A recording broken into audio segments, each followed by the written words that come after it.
संत गजानन महाराज यांचा भव्य इथं पारायण आणि कार्यक्रम मोठ्या उत्साहात अचलपूर येथील सरमसपुरा येथे साजरा केला जात आहे। अचलपूरचे इथे जनप्रतिनिधी म्हणजे राजूभाऊ बघेले यांच्या परिवाराकडून यांच्या कुटुंबाकडून हा आयोजन आहे। या अगोदर अचलपूर नगरपालिकेच्या माजी सभापती म्हणून बघिलेताई होत्या, रश्मीताई बघिले, आणि त्यांनी हा कार्यक्रम या वर्षापासून इथे चालू केलेला आहे आणि संपूर्ण सरमसपुरा भागामध्ये याचे गजानन महाराजांचे भक्त ऐकायला येत आहे। नितीन दादा, काय म्हणणार एकूणच हा कार्यक्रम कसा आहे आणि याचा सांगता केव्हा होणार, समारोप? 13 तारखेपासून हा कार्यक्रम सुरू झालेला आहे।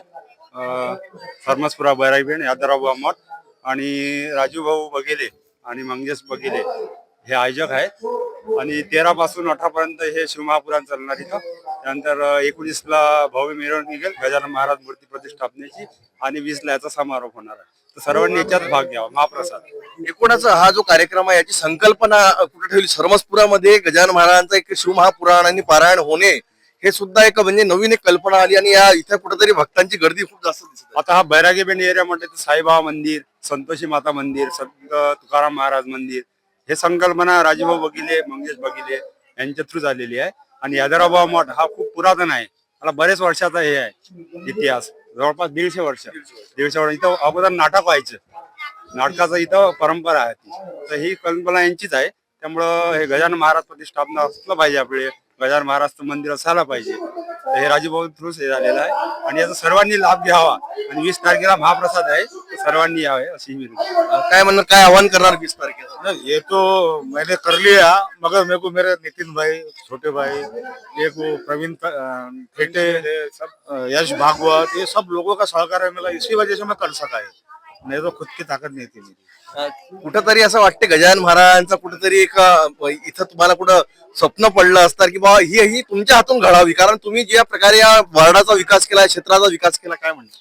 तर गजानन महाराजचं मी स्वतः 31 वाऱ्या करत असतो दरवर्षी 31 वेळा मी गजानन महाराजचं दर्शन करतो। त्याच कारण मला असं वाटतं की तब्येती खराब आहे, इथंच करून गजानन महाराजला घेऊन यावं असं वाटलं, म्हणून आणलं मी त्यांना। काय तर खूप सुंदर कार्यक्रम आहे सर, समस्त सरमसपुराचे वासी आम्हाला साथ देत आहे, त्यामुळे खूप या कार्यक्रमाचा आनंद होत आहे। एकूणच सरमसपुरा येथे शिवमहापुराण आणि गजानन महाराजांचा हा पारायण ऐकायला इथे गर्दी जमली आहे। भक्तांनी परतवाडा अचलपूरकरांनी सुद्धा इथे यावे आणि हा प्राचीन मठ आहे, कित्येक वर्ष जुना हा मठ, 150 वर्ष जुना हा मठ आहे। अचलपूरमध्ये कित्येक असे मठ आहे की ज्याचा एक प्राचीन इतिहास आहे, म्हणून आपण सुद्धा याचे साक्षी व्हा। येणाऱ्या 20 तारखेला भव्य महाप्रसाद ठेवलेला आहे बघिले परिवाराकडून, त्याला सुद्धा तुम्ही त्याचा लाभ घ्यावा, त्याचा आनंद घ्यावा। आणि विशेष म्हणजे हा मार्गदर्शन अचलपूरचे माजी राज्यमंत्री बच्चूभाऊ कडू यांच्या मार्गदर्शनामध्ये राजूभाऊ बघिले परिवार हा कार्यक्रम करीत आहे। हा स्वरूप सरमसपुरा वासियांना बघायला मिळत आहे। आज काय तुमचा रोल आहे आणि तुम्ही काय भूमिका आहे? मी अक्षय राजा आहे आणि त्याच्यानंतर हे सतीदान आहे। आता असं आहे की हे सती जेव्हा तिथं येईन, मी हिचा अपमान करून शंकरजी तांडव करतील। शंकरजीचा तांडव झाल्यानंतर नंतरचा रोल शंकरजी अजून काय करणार आहे हे आपल्याला पाहण्याचं सर्व दिसणार आहे, सर्व माहिती होणार आहे। आता इथे शिवमहापुराण मध्ये सतीदहनाचा हा एक विशेष, ज्या प्रकारे सतीदहन होता आणि राजा दक्ष यांनी महादेवांचा अपमान केला होता आणि तिथे माता पार्वती या सती झाल्या होत्या आणि तो प्रसंग आज इथे शिवमहापुराण मध्ये बघायला मिळत आहे। काय म्हणणार एकूणच या माहिती प्रसंगाची? आज या प्रसंगामध्ये सतीदहन येणार आहे, तरी राजा दक्षाने सतीचा अपमान केला, शिवजीचा अपमान केला आणि आपल्या घरी यज्ञ ठेवला।